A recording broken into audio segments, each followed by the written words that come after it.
à Chuck B Critique. Aujourd'hui, je vous donne mon avis sur le nouveau film de Marvel intitulé Shang-Chi et la légende des 10 anneaux, version française de Shang-Chi and the Legend of the Ten Rings.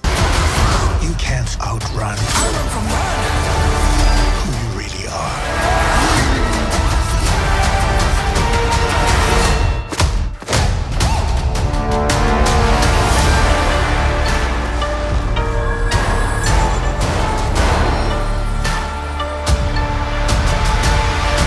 On suit l'histoire de Shang-Chi, un maître kung-fu qui doit affronter son père, leader du groupe terroriste des 10 anneaux, et percer le mystère de leur légende.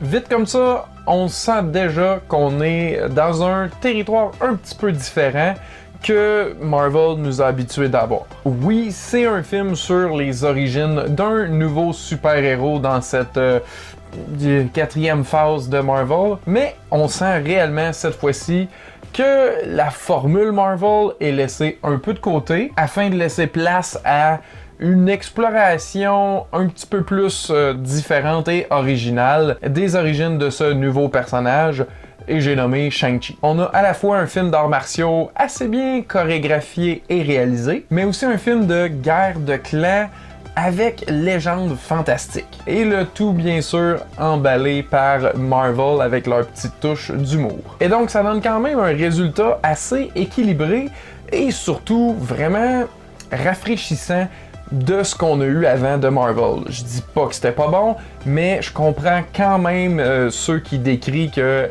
à un moment donné, ça commence à se ressembler un peu. Là, on peut dire qu'ils ont osé aller un peu ailleurs, et ben ça, je l'applaudis pleinement. J'ai par contre préféré un peu plus la première partie du film que la seconde. C'est-à-dire où c'était plus purement un film d'arts martiaux que dans la deuxième partie où ça devenait un peu plus fantastique. Et là, c'est pas que j'aime pas ça quand ça devient fantastique dans un film, pas du tout. C'est juste que c'était les éléments qui m'ont le moins plu dans le film. Ça veut pas dire qu'il était pas bien fait et que c'est pas venu me surprendre, mais c'est pas ce que j'ai apprécié le plus dans le film.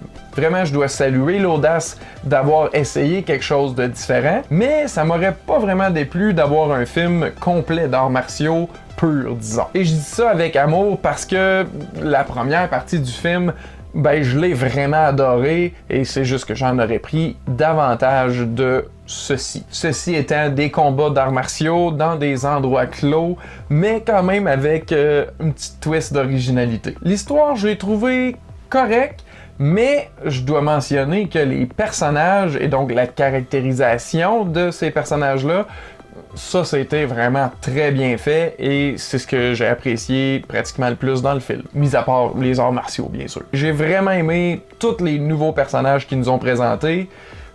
Il n'y en a pas un qui m'a déplu. Et ça inclut Razor Fist, en débutant bien sûr avec le principal intéressé qui interprète Shang-Chi, qui se nomme Simu Liu. Sincèrement, charmant au premier coup d'œil, excellent cast pour ce personnage-là, parce que je connaissais rien du tout de Shang-Chi, mais il me l'a fait aimer dès que je l'ai vu. Et à la fin du film, ben je l'aimais encore plus, tout simplement. C'est pas nécessairement nouveau comme type de personnage, un héros caché qui veut pas prendre sa responsabilité d'héritage, disons. Mais pourtant, grâce à sa performance, ben, j'étais vraiment investi dans son personnage puis l'aventure qu'il vivait. Et aussi dans ses proches, entre autres Aquafina, qui est en même temps un peu son love interest et le comic relief. Mais c'est vraiment bien fait parce que ben, l'actrice est super drôle et attachante. Et Tony Chu Wei Long, qui vient jouer Xu Wenwu, le père de Shang-Chi. Malgré les choix douteux que son personnage peut faire, ben j'ai tout le temps un peu compris d'où ces choix-là provenaient, et ben ça, je pense que c'était grâce à l'interprétation de cet acteur-là. Mais je peux pas tout attribuer aux acteurs, c'est bien sûr en grande partie grâce aux scénaristes et aux réalisateurs qu'on a eu un bon film comme ça. Comme c'est maintenant l'habitude, Marvel a été chercher un nouveau réalisateur avec peu de films mais beaucoup de prix sous sa cravate, mais on peut dire qu'il s'en sait très bien tirer, ainsi que ses scénaristes, pour nous livrer ben, un super bon divertissement quand même nouveau et différent dans le genre. C'est pas totalement en dehors du cadre, ça on va peut-être l'avoir avec Sam Raimi puis Doctor Strange, mais ça nous amène quand même un peu ailleurs et ça ben, je trouve qu'il faut l'applaudir et à tout le moins aller en profiter au cinéma. Parce que c'est un film à voir sur grand écran, ça c'est sûr. Les effets visuels sont très impressionnants, il y a un souci du détail dans à peu près tout, mais par contre, allez pas le voir trop tard parce que il y a un petit manque de rythme, j'ai trouvé. Certains moments où on perdait un peu l'intérêt dans le milieu du film.